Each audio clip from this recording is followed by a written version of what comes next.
وہ شیر ببر بلکہ شیرنی کی طرح دبا کر بیٹھ گیا، کون اسے چھیڑے گا؟ 10ویں آیت، یہودا سے سلطنت نہیں چھوٹے گی اور نہ اس کی نسل سے حکومت کا عصا موقوف ہوگا جب تک شیلو نہ آئے اور قومیں اس کے متی ہوں گی۔ آمین۔ یہودا کی نسل سے بادشاہ پیدا ہونے تھے، اور یہودا جو تھا وہ تو شکار مر کر چل دیا، اور یہاں پر ہم 9ویں آیت میں دیکھ سکتے ہیں کہ یہودا کے تعلق سے کیا لکھا ہے کہ آئے میرے بیٹے تو شکار مار کر چل دیا۔ خداوند یسوع مسیح بھی یہودا کی نسل سے آیا۔ متی کی انجیل پہلا باب پہلی سے 3 آیات۔ یسوع مسیح ابن داؤد ابن ابراہم کا نسب نامہ، ابراہم سے اسحاق پیدا ہوا اور اسحاق سے یعقوب پیدا ہوا اور یعقوب سے یہودا اور اس کے بھائی پیدا ہوئے اور یہودا سے فارس اور زارا تمر سے پیدا ہوئے اور فارس سے حسرون پیدا ہوا اور حسرون سے رام پیدا ہوا۔ اگرچہ روبن پہ لوٹا تھا لیکن وہ بھی اپنے گناہ کی وجہ سے یہ حق کھو بیٹھا۔ پھر شمعون اور لاوی جو یعقوب کے بیٹے تھے وہ بھی اس حق کو قائم نہ رکھ سکے، اور بالآخر پلوٹے ہونے کی برکت اور یہ شرف یہودا کو مل گیا، اور یہودا کی نسل ہی سے خداوند یسوع مسیح اس دنیا میں آئے۔ جسمانی پلوٹا روبن ہے اور نسب نامہ کے لحاظ سے یہودا جو ہے وہ پلوٹا ہے، اور اب ہم دیکھیں گے کہ روحانی پلوٹا کون ہے۔ دیکھتے ہیں کہ یہودا کی نسل سے خداوند یسوع مسیح آیا، کیونکہ یہودا کو پلوٹا ہونے کا حق مل گیا، کیونکہ یہودا کی نسل ہی سے داؤد بادشاہ پیدا ہوا، اور پھر بالآخر داؤد ہی کی نسل سے بادشاہوں کا بادشاہ اس دنیا میں آیا۔ روبن کی ناکامی کے بعد خدا نے یوسف کو روحانی طور پر پلوٹا ہونے کے لیے چن لیا۔ پیدائش 5 باب اس کی پہلی 2 آیات کو ہم پڑھتے ہیں۔ اور اسرائیل کے پلوٹے روبن کے بیٹے، کیونکہ وہ اس کا پلوٹا تھا، لیکن اس لیے کہ اس نے اپنے باپ کے بچھونے کو ناپاک کیا تھا، اس کے پلوٹے ہونے کا حق اسرائیل کے بیٹے یوسف کی اولاد کو دیا گیا، تاکہ نسب نامہ پلوٹے پن کے مطابق نہ ہو، کہ کوئی یہودا اپنے بھائیوں سے زور آور ہو گیا اور سردار اسی میں سے نکلا، لیکن پلوٹے کا حق یوسف کا ہوا۔ یہ بات درست ہے کہ یہودا ہی کو پلوٹا ہونے کا حق ملا، اور یہودا ہی کی نسل سے داؤد بادشاہ پیدا ہوا، اور پھر یہودا کی داؤد کی نسل ہی سے خداوند یسوع مسیح اس دنیا میں آئے، اور یہودا کو اس نسب نامہ سے جڑا ہوا دیکھا جا سکتا ہے۔ روبن کی ناکامی کے بعد خدا نے یوسف کا چناؤ کر لیا تھا تاکہ پلوٹے ہونے کی برکت، پلوٹے ہونے کا حق اس کو مل جائے۔ جسمانی لحاظ سے پلوٹا ہونا ایک اور بات ہے، اور یہ ایک بڑے برکت کی بات ہے، لیکن روحانی طور پر پلوٹا ہونا، جسے خدا پلوٹا ہونے کے چن لے، یہ اور بھی بڑی برکت کی بات ہے۔ اس حوالہ میں اس بات کی تو وضاحت نہیں کی گئی کہ کیسے یوسف کو روحانی طور پر پلوٹا بننا تھا اور اس کے پلوٹا ہونے سے کیا برکت اس کو ملی۔ اس حوالہ میں اس بات کی وضاحت نہیں کی گئی، لیکن اگر ہم بائبل مقدس میں سے چھان بین کریں تو ہمیں کچھ حوالہ جات ملتے ہیں جو اس بات کو بیان کرتے ہیں کہ روحانی طور پر یوسف پلوٹا تھا اور خدا نے اس کو پلوٹے ہونے کی برکت دی۔ پیدائش 48 باب 5 اور 6 آیت بیان کرتی ہے، سو تیرے دونوں بیٹے جو ملک مصر میں میرے آنے سے پہلے پیدا ہوئے میرے ہیں، یعنی روبن اور شمعون کی طرح افرایم اور منسی بھی میرے ہی ہوں گے، اور جو اولاد اب ان کے بعد تجھ سے ہوگی وہ تیری ٹھہرے گی، پر اپنی میراث میں اپنے بھائیوں کے نام سے وہ لوگ نامزد ہوں گے۔ جہاں تک یوسف کے روحانی پلوٹا ہونے کی بات ہے، یوسف اپنی آخری وصیت میں بڑی ایک عجیب بات کرتا۔ اپنی آخری وصیت میں یعقوب نے ایک بہت ہی عجیب بات کی ہے۔ یعقوب نے یوسف سے کہا کہ تیرے بیٹے افرایم اور منسی جو ہیں وہ لاوی اور شمعون کی طرح، یا روبن اور شمعون کی طرح میرے بیٹے ہوں گے، اور ان کا شمار میرے نسب نامہ میں ہوگا، لیکن ان کے بعد جو اولاد ہوگی وہ تیری اولاد کہلائے گی، لیکن افرایم اور منسی تیرے یہ دونوں بیٹے میرے ہوں گے، میرے نام سے کہلائیں گے، اور ان کا شمار میرے نسب نامہ میں ہوگا۔ یہ معمول سے ہٹ کے ہے، لیکن ایسا ہوا۔ یوسف کے 12 بیٹوں کو 12 قبائل ہونا تھا، تاہم یوسف کو ان میں سے خارج کر دیا، اور یوسف کی جگہ پہ افرایم اور منسی کو قبیلوں میں شامل کیا گیا۔ یوسف کی جگہ پر افرایم اور منسی جو ہے انہوں نے قبیلوں میں جگہ لی۔ سادہ سا حساب یہاں پر دیکھتے ہیں کہ 12 بیٹے تھے یعقوب کے، اور ان میں سے یوسف کو خارج کیا گیا اور اس کی جگہ پر 2 بیٹوں کو شامل کیا گیا، تو آپ یہاں پر دیکھ سکتے ہیں کہ وہ کل 13 بیٹے ٹھہرے اور 13 میں سے ایک کو نکالنا تھا تاکہ پھر وہ 12 قبیلے بن جائیں۔ اور بائبل مقدس میں سے ہم دیکھتے ہیں کہ لاوی کا قبیلہ جو ہے اسے بھی یعقوب کے 12 بیٹوں میں سے الگ کیا گیا اور یوں 12 قبیلے ہمیں دیکھنے کو ملتے ہیں، یعنی لاوی اور یوسف کو یعقوب کے 12 بیٹوں میں یا 12 قبیلوں میں شمار نہ کیا۔ لاوی کے تعلق سے ہم آنے والے لیکچرز میں ذکر کریں گے۔ افرایم اور منسی کو یعقوب کے دوسرے بیٹوں کی طرح میراث دی گئی۔ اگر ہم دیکھیں کہ افرایم کو ایک حصہ ملا اور منسی کو ایک اور حصہ ملا، سو اس لحاظ سے اگر ہم دیکھیں تو یوسف کو اس کے بیٹوں کی وجہ سے، اس کے بیٹوں کے قبیلوں میں شمار ہونے کی وجہ سے دگنا حصہ، میراث کا دگنا حصہ ملا۔ بائبل مقدس میراث کا دگنا حصہ ملنا جو ہے وہ پلوٹے ہونے کی علامت۔ پس خدا اس بات کو واضح کرتا ہے کہ یوسف ہی پلوٹا ہے جسے میں نے روحانی طور پر پلوٹا ہونے کے لیے چن لیا ہے۔ اس بات کی تصدیق اس میراث سے بھی ہوتی ہے، اس ڈبل پورشن سے بھی ہوتی ہے جو یوسف کے بیٹوں کو، جس طرح کہ ابھی ہم نے پیدائش 48 باب 5 اور 6 آیت میں دیکھا کہ یعقوب نے یوسف سے کہا کہ افرایم اور منسی میرے ہیں، لیکن ان کے بعد جو اولاد ہوگی وہ تیری اولاد ہوگی۔ اگر آپ بائبل مقدس میں سے تحقیق و تفتیش کریں تو یوسف یا اس کے بیٹوں افرایم اور منسی کے بعد کسی کا نام دوبارہ کسی نسب نامے میں درج نہیں کیا گیا۔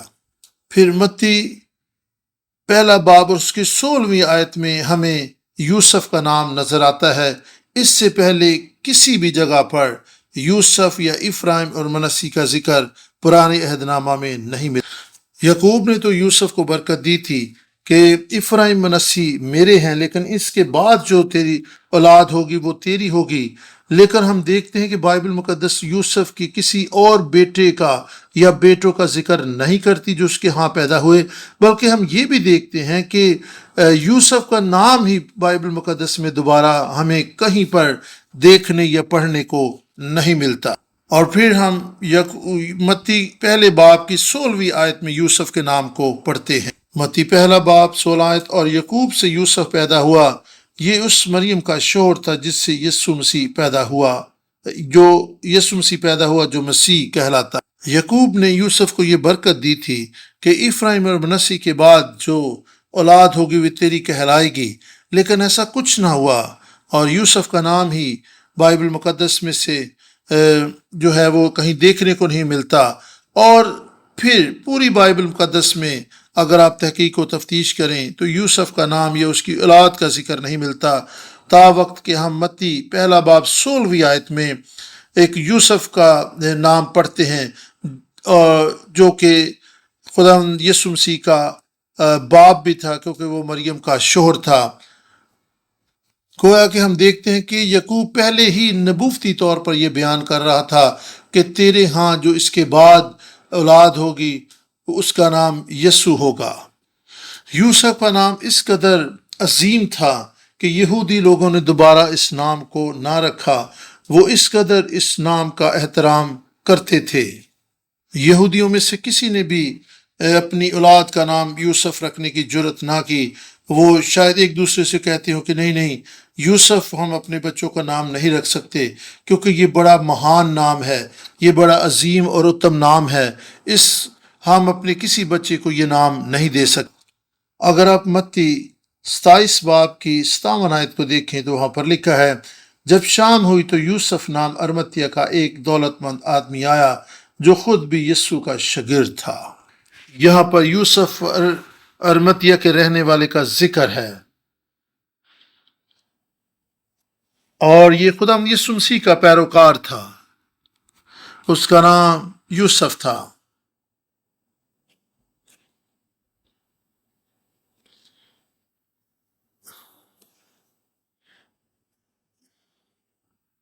اس سے ہمیں یہ بھی پتہ چلتا ہے کہ یوسف کو ایسا مہان نام نہیں تھا جو یہودی اپنے بچوں کے لیے نہیں رکھ سکتے تھے۔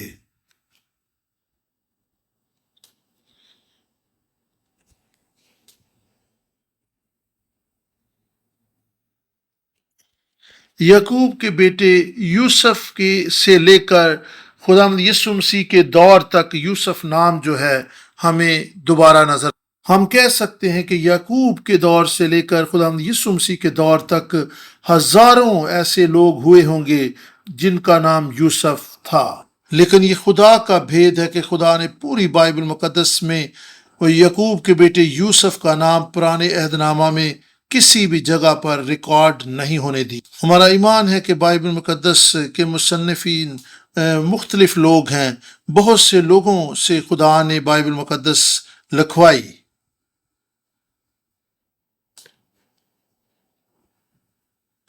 لیکن ہم اس بات پر بھی ایمان رکھتے ہیں کہ بائبل مقدس کی تحریر و تصنیف جو ہے وہ روح القدس کے زیر اختیار ہوئی۔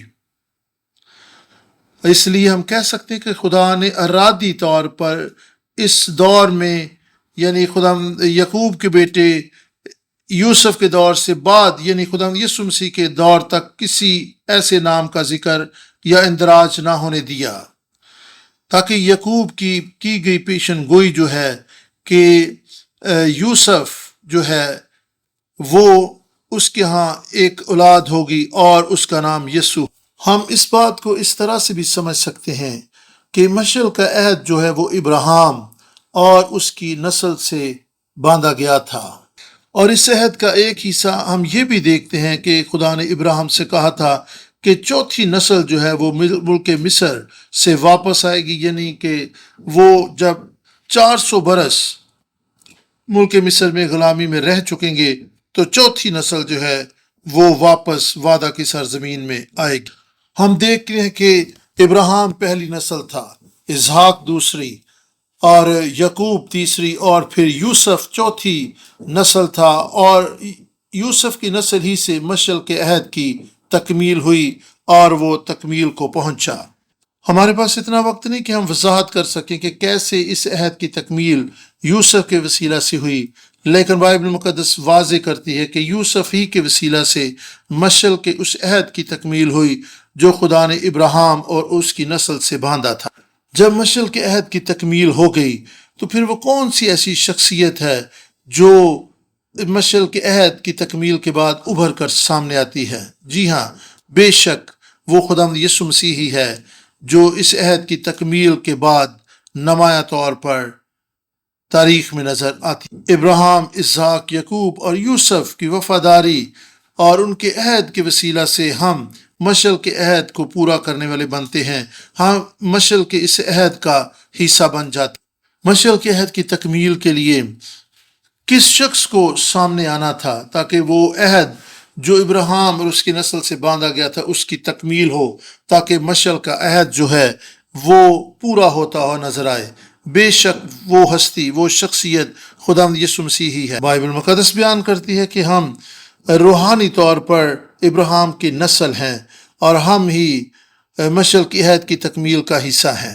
یہ عہد نہ صرف یہودیوں سے، ابراہیم سے باندھا گیا، بلکہ یہ عہد ہمارے ساتھ بھی باندھا گیا ہے، اور ہم اس عہد میں شامل۔ اگر ہم ابراہیم، اسحاق، یعقوب اور یوسف کی راہ پر چلیں، اگر ہم انہی کی طرح کام کریں تو بالآخر ہم اس عہد کا حصہ ٹھہریں گے، اور بالآخر ہم کس کو دیکھیں گے اس عہد کی تکمیل کے عروج پر؟ اور جس شخصیت کو ہم دیکھیں گے وہ خداوند یسوع مسیح کے سوا اور کوئی نہیں ہے۔ یہی وہ سبق ہے جو خدا ہمیں یہاں پہ سکھانا چاہتا ہے۔ بے شک یہودا جو تھا جسمانی طور پر اسے پلوٹے کا حق ملا اور خدا نے اس کو برکت بھی دی۔ یہ جسمانی پلوٹا جو خداوند یسوع مسیح کے نسب نامہ سے منسلک ہے اسے خدا نے برکت دی اور وہ بابرکت ٹھہرا۔ یہودا کا نسب نامہ جو ہے وہ ایمان کا نسب نامہ ہے جو خداوند یسوع مسیح تک اسے رسائی حاصل ہوئی۔ اس طرح ابراہیم، اسحاق، یعقوب اور یوسف یہ ایمان سے معمور لوگ تھے، وہ ایمان کی راہ پر چلتے رہے اور وہ وعدوں کے وارث، اور خدا کے انہی وفادار اور ایمان سے معمور لوگوں کے وسیلہ سے عہد کی تکمیل ہوئی۔ انہی کے ایمان کے وسیلہ سے خدا کے عہد کو آگے بڑھنے کا موقع ملا، اور انہی کے عہد کے وسیلہ سے مشل کا عہد پورا ہوا، اور بالآخر ہم خداوند یسوع مسیح سے ملتے ہیں جو مشل کے عہد کا عروج ہے۔ ہم یسوع سے ملنا چاہتے ہیں، ہم یسوع کو دیکھنا چاہتے ہیں، ہم ہمیشہ اپنے خداوند یسوع مسیح کے ساتھ رہنا چاہتے ہیں، ہمیشہ اس کے جلال کو دیکھنا چاہتے ہیں، ہمیشہ ابدیت میں اس کے ساتھ رہنے کے لیے تیار ہوں۔ میری دعا ہے کہ اس وقت جو خدا کے کلام کو سن رہے ہیں وہ وفادار لوگ بن جائیں، ابراہیم، اسحاق، یعقوب اور یوسف کی طرح، اور وہ ابراہیم کے روحانی فرزند ٹھہریں تاکہ وہ خدا کے جلال کو دیکھ سکیں، اس کے چہرے کے طالب ہو سکیں اور ابدیت میں اس کے ساتھ ٹھہریں اور مشعل کے عہد کا حصہ بن جائیں۔ اس عہد کا آغاز ابراہیم کے ساتھ ہوا اور ایمان کے ساتھ یہ عہد جو ہے وہ آگے بڑھا۔ میری دعا ہے کہ ہم یہودا کی نسل میں سے بھی ہوں، ہم روحانی پلوٹے بھی ہوں، اور ہم خدا کے لوگ، وفادار لوگ، ایمان سے ممور لوگ بن کر اس عہد کا حصہ بنیں اور خداوند کا عہد اور اس کے وعدے ہماری زندگیوں میں پورے، اور بالآخر ہم خداوند یسوع مسیح کے ساتھ ملنے کے لیے قابل ہو سکیں جو دوبارہ بادلوں پر آنے والا ہے۔ خداوند مجھے اور آپ کو یہ توفیق دے کہ ہم روحانی پلوٹے بنیں، ابراہیم کے عہد میں شامل ہوں، ایمان سے ممور لوگ ہوں، تاکہ ہوا میں اڑ کر خداوند یسوع مسیح کا استقبال کر سکیں۔ میں آپ سب کے لیے یہ دعا کرتا ہوں کہ خدا آپ کو خداوند یسوع مسیح کی آمد ثانی کے لیے تیار کرے، ایمان سے ممور کرے، ان نسب ناموں میں چھپے بھیدوں کو سمجھنے کی توفیق دے، روحانی طور پر پلوٹے ہونے کا جو حق یوسف کو دیا گیا تھا آپ یہ حق پائیں، ابراہیم کے ساتھ مشعل کا جو عہد باندھا گیا تھا آپ اس میں شامل ہوں، آپ ابراہیم، اسحاق، یعقوب اور یوسف کی طرح ایمان سے چلتے رہیں، آگے بڑھتے رہیں، اس عہد نامہ سے منسلک رہیں تاکہ آپ خداوند یسوع مسیح کی آمد ثانی کے لیے تیار ہو سکیں، آپ ہوا میں اڑ کر اس کا استقبال کرنے والے ہوں اور آپ دوسروں کو بھی اس عہد میں شامل ہونے کے لیے تیار کر سکیں۔ یسوع کے نام سے میں آپ کے لیے یہ دعا کرتا ہوں، آمین۔ بالعموم ہم تین جو پلوٹے ہیں ان کا ذکر کرتے ہیں۔ پہلے نمبر پر جسمانی پلوٹا، اور پھر نسب نامہ کے لحاظ سے جو پلوٹا ٹھہرا، اور پھر روحانی طور پر پلوٹا، لیکن ایک اور چوتھا پلوٹا بھی ہے جس کے تعلق سے ابھی ہم بات کرنے والے ہیں۔ جب ہم 24 ڈویژنز کے تعلق سے چھٹی کتاب کو پڑھتے تو پھر ہمیں وہاں پر چوتھا پلوٹا بھی نظر آتا ہے، اور وہ ہے قبیلے کے لحاظ سے پلوٹا، اور وہ لاوی ہے جو قبیلے کے لحاظ سے پلوٹا ہے، اور بائبل مقدس بیان کرتی ہے کہ لاوی جو ہیں وہ خدا کے پلوٹے۔ یعقوب کے گھرانے میں چوتھا پلوٹا جو ہے وہ لاوی کا قبیلہ ہے۔ اگرچہ لاوی جو تھا یعقوب کا تیسرا بیٹا تھا، لیکن سکم کے لوگوں کے خلاف انتقامی کارروائی کرنے کے سبب سے اس نے پلوٹا ہونے کا حق کھو دیا، اور وہ اس برکت اور اس شرف کو حاصل کرنے سے قاصر رہا۔ تاہم خدا کے لیے غیرت اور محبت دکھانے کے سبب سے جب بنی اسرائیل کوہ سینا کے پہاڑ کے نیچے سونے کی بچڑے کی عبادت اور پوجا کر رہے تھے، لاوی نے خدا کے لیے غیرت دکھائی اور خدا کی محبت میں اس نے ایک قدم اٹھایا۔ ہم دیکھتے ہیں کہ جب موسیٰ پہاڑ سے نیچے اترا اور اس نے لوگوں کو بچڑے کی پوجا کرتے ہوئے دیکھا تو اس کا قہر و غضب بھڑکا، اور اس نے یہ اعلان کیا کہ جو کوئی خداوند کی طرف ہے وہ سامنے آئے۔ اور ہم دیکھتے ہیں کہ لاوی کے فرزند سامنے آئے اور خداوند نے انہیں حکم دیا کہ ان سب کو قتل کر ڈالیں جنہوں نے سونے کے بچڑے کی پوجا پاٹ کی ہے۔ ہم دیکھتے ہیں کہ لاویوں نے جو ہے وہ اپنے رشتہ داروں کو، دوست احباب کو، سب کو قتل کر ڈالا، کیونکہ انہوں نے خدا کی کلام کی تابعداری کی، خدا کی طرف سے انہیں حکم ملا تھا۔ انہوں نے اپنی ہر طرح کی محبت اور اپنی ہر طرح کے رشتے ناتوں کو خداوند کے حضور میں قربان کر دیا، اور ان کا یہ عمل خدا کی نظر میں ایک مخصوصیت ٹھہرا، اور خداوند نے ان کو برکت دی اور اپنے لیے چن لیا۔ گنتی تیسرا باب 12ویں اور 13ویں آیت خدا کے کلام میں اس طرح بیان کرتی ہے، دیکھ میں نے بنی اسرائیل میں سے لاویوں کو ان سبوں کے بدلے لے لیا ہے جو اسرائیلیوں میں پلوٹی کے بچے ہیں، سو لاوی میرے ہیں۔ 13 آیت، کیونکہ سب پلوٹے میرے ہیں، اس لیے کہ جس دن میں نے ملک مصر میں سب پلوٹوں کو مارا، اسی دن میں نے بنی اسرائیل کے سب پلوٹوں کو، کیا انسان اور کیا حیوان، اپنے لیے مقدس کیا، سو وہ ضرور میرے ہی ہوں گے، میں خداوند ہوں۔ بس خدا یہاں پہ بیان کر رہا ہے کہ جس دن میں نے ملک مصر میں سب پلوٹوں کو مارا، اسی دن میں نے سب پلوٹوں کو، کیا انسان کیا حیوان، انہیں میں نے اپنے لیے مقدس کر لیا۔ اور اس مخصوصیت کے وسیلہ سے بنی لاوی نے خدا کے پلوٹے ہونے کا حق اور شرف حاصل کر لی۔ یعقوب کے 12 بیٹے تھے، اور جب روبن اپنے پلوٹے ہونے کا شرف حاصل نہ کر سکا اور یوسف کو بھی اس 12 کی فہرست میں شامل نہ کیا گیا، تو پھر ہم دیکھتے ہیں کہ افرایم منسی کو اس فہرست میں شامل کیا گیا۔ لیکن لاوی کیوں؟ اس لیے کیونکہ جسمانی لحاظ سے اب لاوی جو ہیں وہ خداوند کے لیے مخصوص ہو چکے تھے، اور اب وہ اس قبیلے کا حصہ یا اس فہرست میں شامل نہ رہے جس میں یعقوب کے 12 بیٹے شامل تھے۔ لیکن خدا واضح طور پر لاوی کو کہتا ہے کہ تم میرے ہو، تم میرے لیے مخصوص ہو چکے ہو۔ اور بائبل مقدس واضح بیان کرتی ہے کہ لاویوں کو میراث کا کوئی حصہ نہیں ملا، اور خدا نے واضح کہہ دیا تھا کہ میں تمہاری میراث۔ میراث سے مراد وہ قطع زمین ہے جس پر وہ اپنا گھر بنا سکتے تھے، جس کو وہ کرائے پر دے سکتے تھے، جہاں پر کوئی کاروبار کر سکتے تھے، کھیتی باڑی کر سکتے تھے، لیکن انہیں زمین کا کوئی قطع جو ہے وہ میراث کے طور پر نہ، کیونکہ خدا نے کہہ دیا تھا کہ میں تمہاری میراث ہوں۔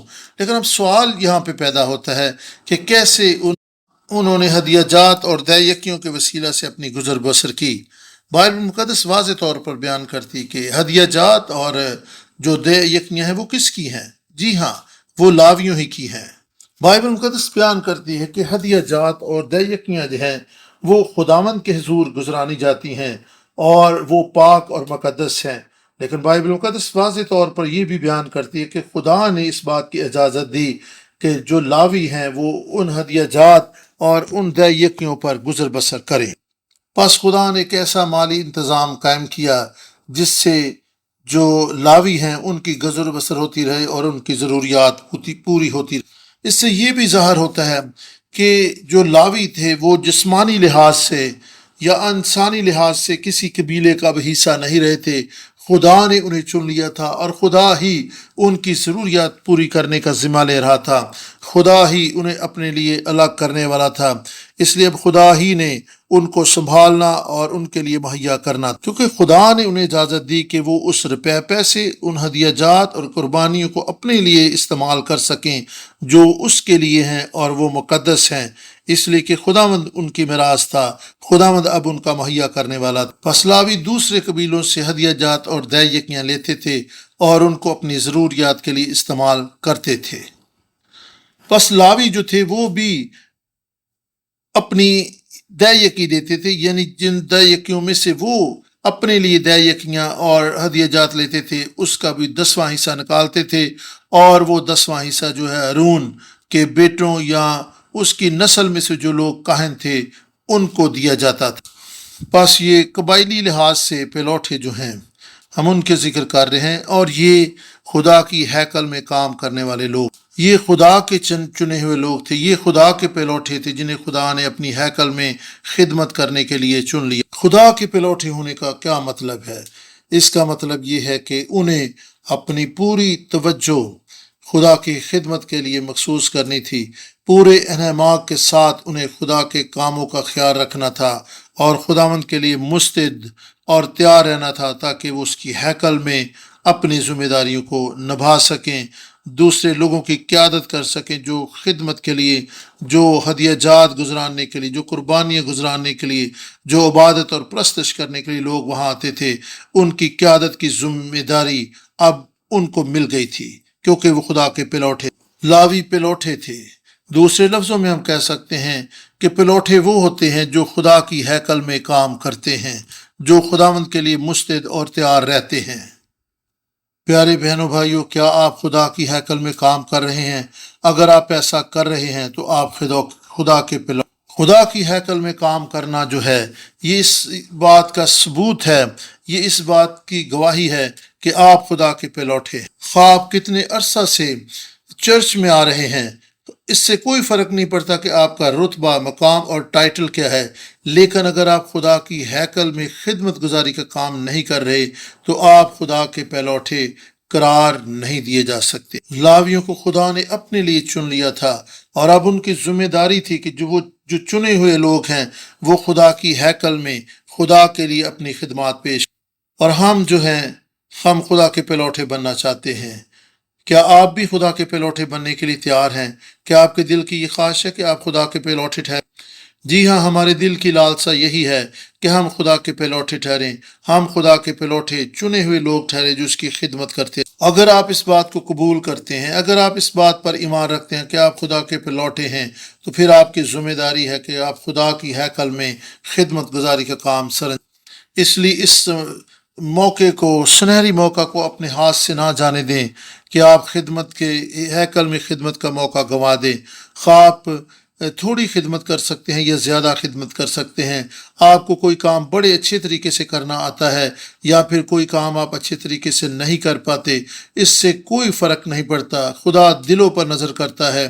آپ جتنا بھی وقت دے سکتے ہیں، جتنی بھی خدمت کر سکتے ہیں، جیسی بھی خدمت کر سکتے ہیں، خداوند کے لیے اپنے آپ کو پیش کریں تاکہ آپ خداوند کے پلوٹے ٹھہر سکیں۔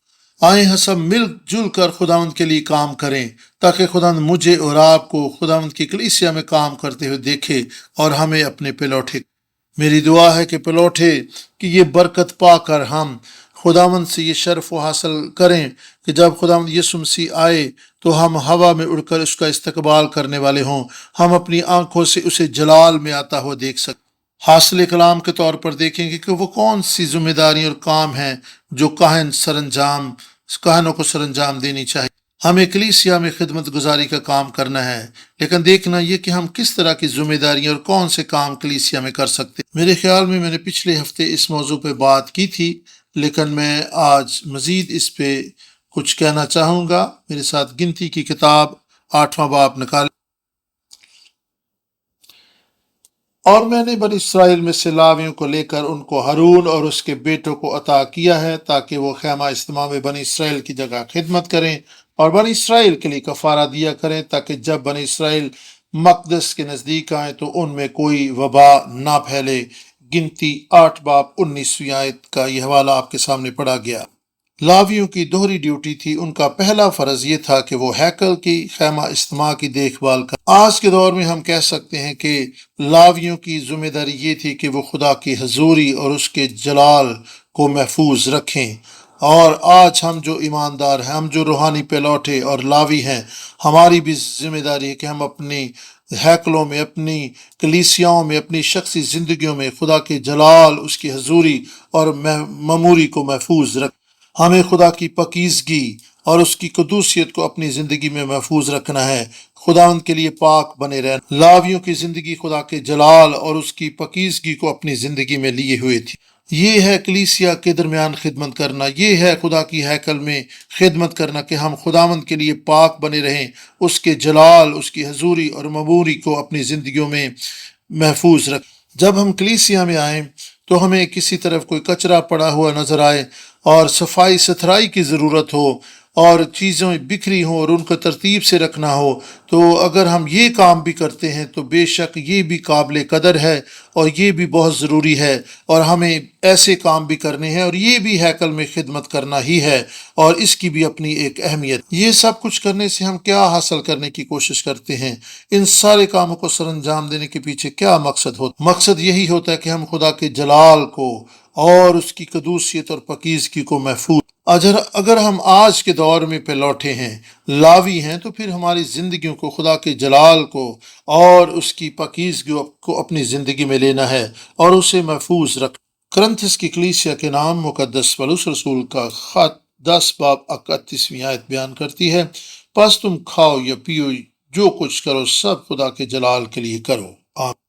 بے شک ہمیں کلیسیا میں ہدیہ جات اکٹھے کرنے ہیں، صفائی ستھرائی کا کام کرنا ہے، ہیکل کو پاک اور رکھنا ہے، اس کو صاف رکھنا ہے، ہر چیز کو کرینے سے، سلیقے سے رکھنا ہے۔ یہ ساری چیزیں اپنی جگہ ہیں، لیکن پلوٹے ہوتے ہوئے، روحانی لاوی ہوتے ہوئے، ہاں اپنے آپ سے یہ سوال پوچھیں، کیا میری زندگی خدا کے جلال کو ظاہر کر رہی ہے؟ کیا میری زندگی سے خدا کی قدوسیت اور پاکیزگی دیکھنے کو ملتی ہے؟ کیا ہمارا مقصد حیات یہ ہے کہ ہم خدا کو جلال دے سکیں؟ کیا ہم خدا کے جلال کے لیے زندگیاں بسر کر رہے ہیں؟ اگر ہم ایسا کر رہے ہیں تو میرا ایمان ہے کہ ہم واقعی روحانی پلوٹے ہیں، ہم واقعی لاوی ہیں۔ اگر ہم کلیسیا میں کئی طرح کی انتظامی ذمہ داریوں کو سنبھالے ہوں اور مختلف طرح کے کام کر رہے ہوں، کلیسیا کے انتظام و انصرام کو چلا رہے ہوں، لیکن اگر ہماری زندگیوں سے خدا کا جلال ظاہر نہیں ہو رہا اور ہماری زندگیوں کا مقصد خدا کو جلال دینا نہیں ہے، خدا کی پاکیزگی ہماری زندگیوں میں نظر نہیں آ رہی، تو پھر ہمیں اپنی زندگیوں پر غور کرنے کی ضرورت ہے۔ غور کریں کہ خدا مجھ سے کیسی زندگی بسر کرنے کا تقاضا کر رہا ہے۔ بے شک ہم خدا کے پلوٹے ہیں، بے شک ہم روحانی پلوٹے ہیں، ہم لاوی ہیں، لیکن کیا ہماری زندگیوں سے خدا کو جلال مل؟ آئیں خدا کے جلال کے لیے زندگی بسر کرنا سیکھیں، خدا کے جلال کے لیے زندگی گزارنے کے لیے پورا عزم ہو جائیں، خدا کے لیے پاک بنے رہنے کے لیے پورا عزم ہو۔ ایک اور بھی کام تھا جو لاویوں کو بنی اسرائیل کے لیے سر انجام دینا تھا۔